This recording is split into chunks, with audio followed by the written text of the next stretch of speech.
قدر و قیمت والے ہوتے ہیں، انسان بھی اپنے اندر کیا قیمت رکھتا ہے،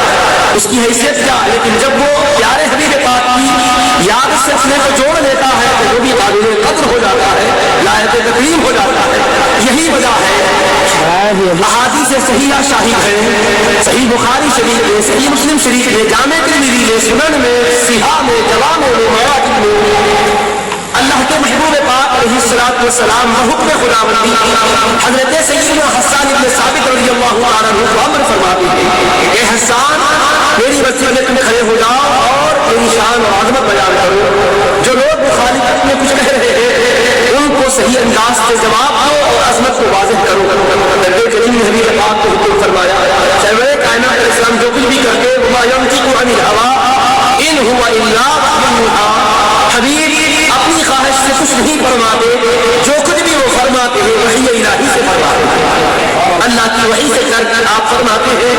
آپ علیہ الصلوۃ والسلام نے حسان بن ثابت کو حکم دیا کہ تم میری شان بیان کرو، عظمت بیان کرو، لیکن کیسے؟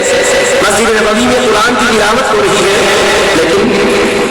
فرش زمین پر بیٹھ کر تلاوت ہو رہی ہے، اذکار ہو رہے ہیں، زمین پر بیٹھ کر مسجد کے کونے کونے میں صحابہ ذکر بھی کر رہے ہیں، تلاوت بھی کر رہے ہیں، نماز بھی ادا کر رہے ہیں۔ اب یہاں اللہ کے محبوب پاک علیہ السلام کے ذکر کا مرحلہ آ رہا ہے، محبوب دو جہاں علیہ السلام کیا کرتے ہیں؟ یبعو لحسان منبرا، حضرت حسان رضی اللہ عنہ کے لیے منبر رکھواتے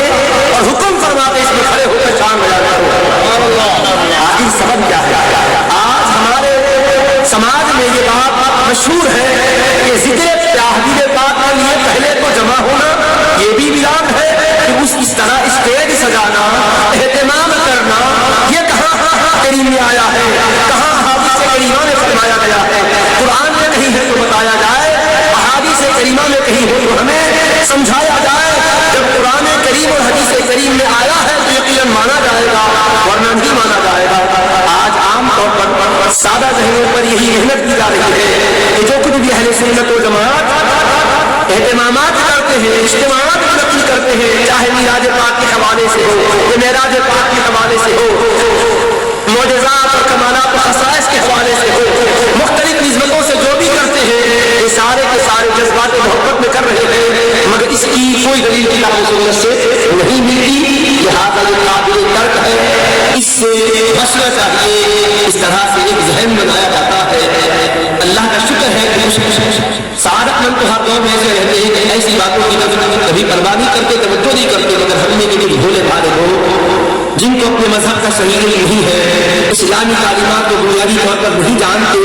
ایسی باتوں کی وجہ سے کبھی تشویش کا شکار ہوتے ہیں، بے چین ہوتے ہیں، مضطرب ہو جاتے ہیں۔ عزیزان محترم، چونکہ یہ ہے پاک کے ذکر کی مجلس ہے، ہم یہاں اضطراب اور بے سکونی کی بات کرنے کو نہیں آئے ہیں، باتیں وہ کریں گے جس سے ہمارا